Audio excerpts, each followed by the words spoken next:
Right, we start in Cape Town, where taxi drivers are on strike pertaining to various issues. Let's go to Monique Mortlock, who is checking reaction around the march from commuters. Monique, tell me how commuters have been able to get to work. I know that a lot of them were left stranded this morning.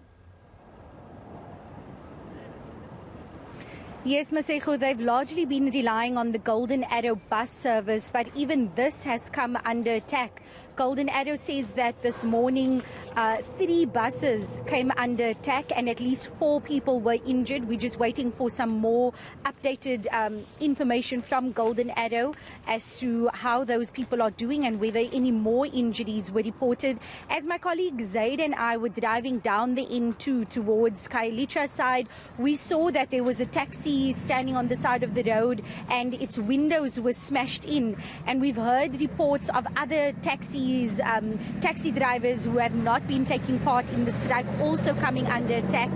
In Bonteheuwel, for example, we heard that the Bonteheuwel Taxi Association has been trying to continue servicing commuters, and for this reason, at least 5 taxis were stoned because they're not taking part in the strike. And because of this, the taxi service in that area has also had to be suspended. We will be taking a look at how things are going in the Bonteheuwel area. But here where I am in Nyanga, we were speaking to commuters a little earlier. We moved away from there because more commuters were getting on the buses, and just for safety reasons, my colleague Zaid and I just moved to the Borchards Quarry, Road. This is the entrance to Nyanga. I'm going to ask my colleague Zaid to just quickly show you the police officers that are stationed here. Here are also law enforcement vehicles, several law enforcement vehicles positioned here at the entrance of Nyanga. And when you drive further down towards Khayelitsha, there are more law enforcement officers and police vehicles standing at the entrances of Khayelitsha. And as you were driving down the N2, you would have seen an increase in law enforcement vehicles, police vehicles. And obviously this is just to ensure that there aren't any more flare-ups of violence and that they can respond quickly where needed. But let's just take a listen quickly to a commuter who I spoke to right before he managed to get a bus. His name is Luyanda Antoni, and he was chatting to us about how the strike has impacted him and his journey to work this morning. Because I was supposed to be at work by now, but because of the strike, then I'm not there yet. So, and I fear that the buses are moving here by the police station.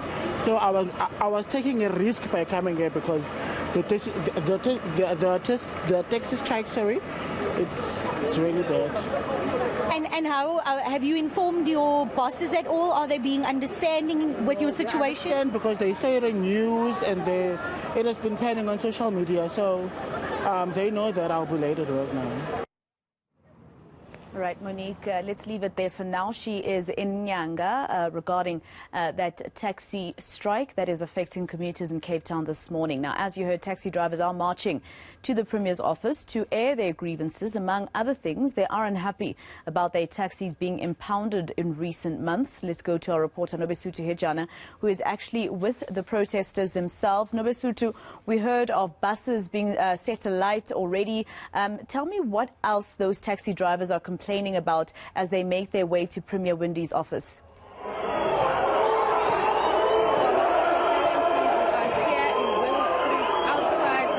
I'm just going to be moving out of shot to allow my colleague to give you those live visuals of the protesters. They've arrived here at Wales Street to hand over their set of grievances.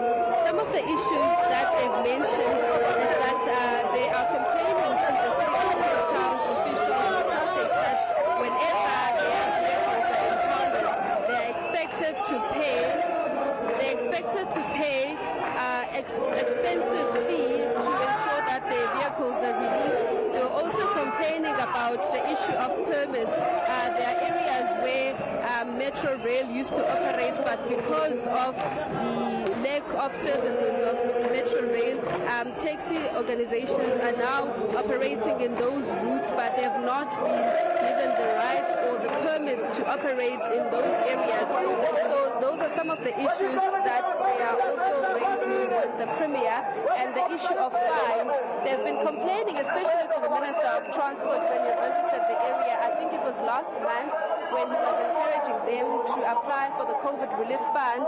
They said whenever they are driving over the yellow lane, they get fined close to 3,000 rands, and whenever private vehicles are driving on the bus lane, nothing gets done.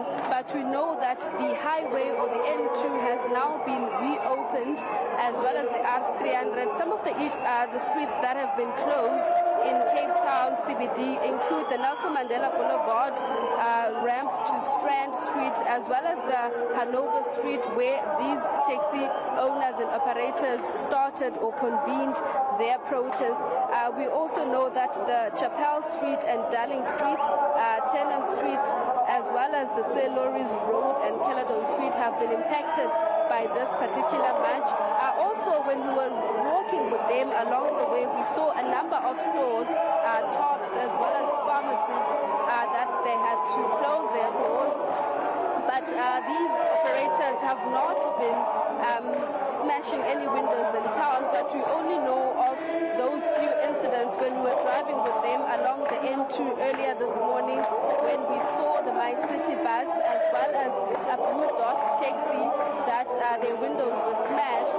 But when we asked the leaders of this particular march, they refused those claims or denying those incidents, saying that they did not encourage their members to do so, and said that those who have been or people that we see that are smashing windows, they will be taking them to law enforcement officers and they will be dealt with. But at this stage, they are still singing outside the Premier's office, where they've just arrived to hand over their memorandum of grievances.